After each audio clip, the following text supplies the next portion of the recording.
আমি হাউজে কাউসারের নিকট তোমাদের আগেই উপস্থিত থাকব।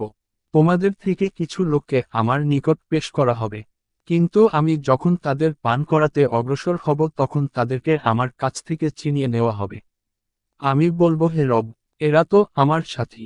তখন তিনি বলবেন, আপনার পর তারা নতুন কি ঘটিয়েছে তার আপনি জানেন না। আমার পরেই তোমরা অবশ্যই ব্যক্তির স্বার্থকে প্রাধান্য দেওয়ার প্রবণতা লক্ষ্য করবে এবং এমন কিছু বিষয় দেখতে পাবে যা তোমরা পছন্দ করবে না। একদা নবী সাল্লাল্লাহু আলাইহি ওয়াসাল্লাম মদিনার টিলা সমূহের একটি উপরে উঠে বললেন, নিঃসন্দেহে আমি দেখতে পাচ্ছি তোমাদের ঘরগুলোর ফাঁকে ফাঁকে ফিতনা বৃষ্টির মতো নিপতিত হচ্ছে। কিয়ামতের পূর্বেই এমন একটি সময় আসবে, ইলম উঠিয়ে নেওয়া হবে এবং সর্বত্র মূর্খতা ছড়িয়ে পড়বে, আর হারজ ব্যাপকতার হবে। হারজ হলো হত্যা। কোনো মুসলিমকে গালি দেওয়া ফাসিকে আর কোনো মুসলিমকে হত্যা করা কুফরি। অদূর ভবিষ্যতে এমন এক সময় আসবে যখন মুসলিমদের সর্বোৎকৃষ্ট সম্পদ হবে ছাগল। ফিতনা থেকে দিন রক্ষার্থে পলায়নের জন্য তারা এগুলো নিয়ে পাহাড়ের চূড়ায় এবং বাড়িপাতের স্থানসমূহে গিয়ে আশ্রয় নেবে।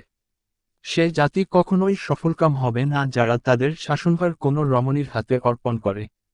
যখন আল্লাহ কোনো কর্মের উপর আযাব নাজিল করেন তখন সেখানে বসবাসরত সকলের উপরে সেই আযাব নিপতিত হয়। অবশ্য পরে প্রত্যেককে তার আমল অনুসারে উঠানো হবে। বর্তমান যুগের মুনাফিকরা নবী সাল্লাল্লাহু আলাইহি ওয়াসাল্লামের যুগের মুনাফিকদের চাইতেও জঘন্য। কেননা সে যুগে তারা মুনাফিকি করত গোপনে আর আজ করে প্রকাশ্যে। দাজ্জাল আসবে।